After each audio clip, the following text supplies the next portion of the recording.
Jadi harusnya sih kekhawatiran Deschamps berlebihan menurut saya.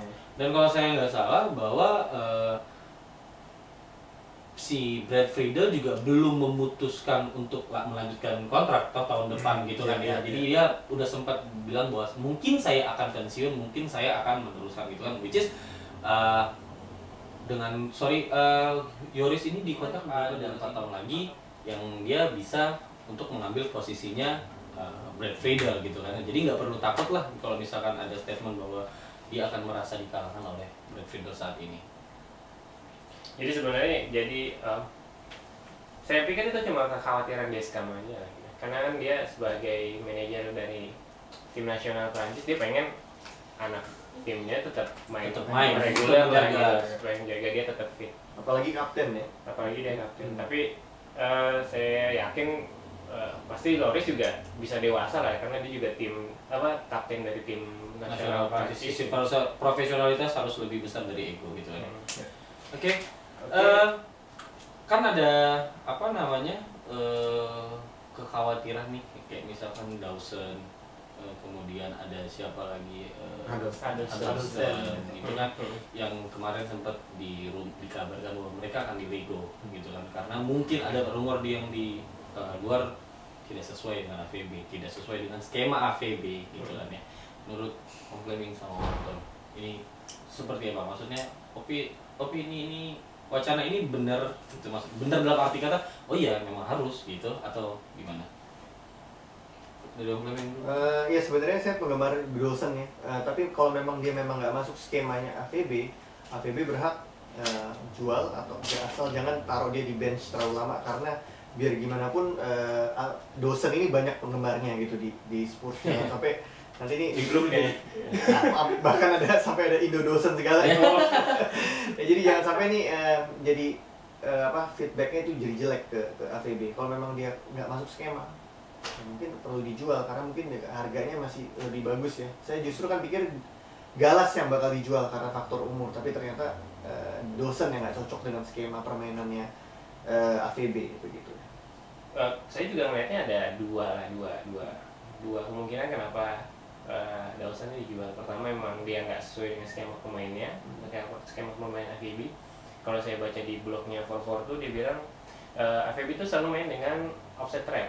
Jadi artinya dia butuh pemain yang cepat untuk bolak-balik gitu kan ya. Yang kedua, atau memang si Dawson ini harga jualnya lebih tinggi daripada si Galas. Kalau menurut Om Anton benar seperti itu? Ya kita lihat dulu dari komposisi central defender kita ya. Center back kita itu kan sekarang Kabul, Jan Vertonghen ya. Kemudian, setelah itu tinggal siapa nih? Kolker, atau Dawson sama Galas, berarti ada 5 ya. Yang udah pasti di top 2 itu adalah si Kabul sama Vertonghen. Kolker udah nggak mungkin dijual, kan? Dia upcoming star gitu ya. Dari akademi sendiri lagi gitu kan. Jadi pilihannya tinggal, kita paling perlu 4 center back aja gitu. Pilihannya tinggal mau jual Dawson atau tinggal jual Galas gitu. Kalau mau jual Galas, dia memang udah tua ya, nilai jualnya juga tinggal dikit gitu kan.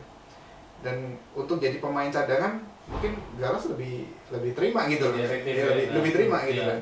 Dan kemudian selain masalah yang tadi main offset trap, main high defensive line, Dawson kurang cocok, dia harga jualnya yang sudah disebutkan harga jualnya memang lebih tinggi gitu kan. Mungkin itu salah satu pertimbangan kenapa dia dipertimbangkan untuk dijual meskipun akhirnya gagal.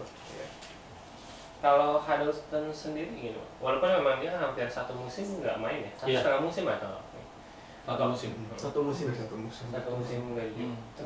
Kemudian dia sempat dikabarkan mau di loan ya, kalau dia nggak salah di loan. Stop akhirnya gagal.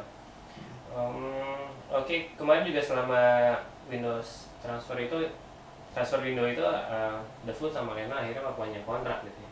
Sampai 2016 kan. 2016. Tapi kalau saya sih ngeliat ini cuma buat naikin harganya investasi dia.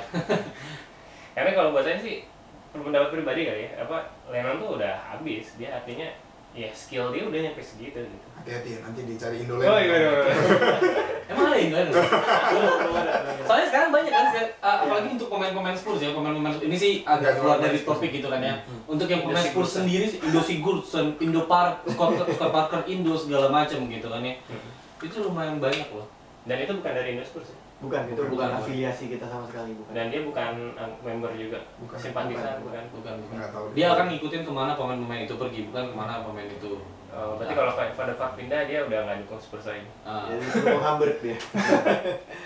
Oke, terus semalam ada pertandingan antara apa? Friendly match atau Iya. Kualifikasi Piala Dunia. antara yang beberapa pemain kita akhirnya bisa ada yang beberapa pemain Spurs sudah mencetak gol di pertandingan masing-masing ya, Iya. seperti ada Ian Vertonghen, Hmm. kemudian ada Defoe, Ada Dempsey. ya, Dempsey juga nyetak gol buat Amerika meskipun Amerika kalah, dia 1 gol. Defoe cetak gol ketiga.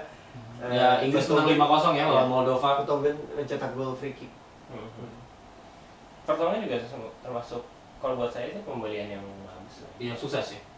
Maksudnya dengan penampilan dia dari 3 pertandingan dia cukup menunjukkan kelasnya sebagai ya back kelas atas lah. Kalau nggak salah dia debutnya pas lawan West Brom. Dia sampai maju ke depan, Iya, passing 1-2 sama Bale, Iya. crossing, Iya. dapat bola pantulan mau. Cuma dia mau berebutan kayaknya itu sama Van de Vaart. Dia nendang sendiri. Akhir pertandingan kan sebelum pertandingan berakhir kan dia ngegolin tapi dianulir. Oke, 3 Iya, pertandingan betul. terakhir kita akan dapat hasil yang kurang memuaskan. 2 kali seri dan 1 kali kalah. Next, pertandingan berikutnya adalah melawan Reading di away tanggal 16 September. Menurut Om Fleming dan Om Anton, seperti apa sih harapan untuk squad Spurs di tanggal 16 tersebut? Ya nggak muluk-muluk lah, yang penting kita harus memainkan yang maksimal gitu ya. Seperti Dembele, Dempsey sama Adebayor dan ya Paul Loris, terserah kita mau mainkan atau enggak ya, karena nggak beda jauh dengan Friedel ya. Saya harap sih semua bisa main, jadi kita bisa tahu kekuatan Spurs tuh kalau penuh tuh seperti apa gitu. Ya. Dan itu berarti tanggal 16 semua pemain baru seperti Diharapkan Dempsey bermain udah bisa semua. main ya. Betul. Oke. Kalau menurut Om Anton sendiri? Kalau menurut gue melihat dari sisi lain ya itu game yang dimainkan di Reading game away. Seperti kita ketahui waktu lawan Norwich Di penonton home ya? di penonton di White Hart Lane sangat memberikan tekanan yang ini ya negatif ya dengan booing pemain pelatih segala. Kalau di away di Reading kan supporternya nggak Lebih sebanyak sedikit, ya? lebih sedikit, jadi pressure-nya mungkin nggak sebanyak itu. Kesempatan baik nih secara psikologis untuk kembalikan. Kalau seandainya bisa meraih 3 poin penuh, nanti waktu kembali ke White Hart Lane Dapat tanggapan positif lagi ya dari dukungan si publik White Hart Lane. Oke, sekian obrolan-obrolan santai kita tentang Tottenham Hotspur pada edisi Indo Spurs TV kali ini. Kita akan kembali pada edisi Indo Spurs TV berikutnya dengan topik dan bahasan serta obrolan yang berbeda, dan mungkin kita akan tambah lagi bintang tamu atau narasumber kita ya. Jadi silahkan ditunggu untuk edisi selanjutnya ya Bung Hari ya. Untuk informasi tentang Spurs jangan lupa tetap follow kita di @indospurs.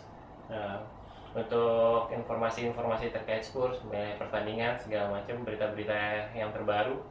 Dan oke, itu sekian dari kami, sampai bertemu di episode berikutnya.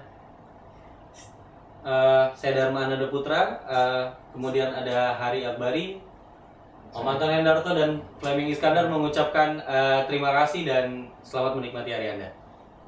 Keep Spurs and stay White Hart Hart Lane. Lane. Come on, you Spurs!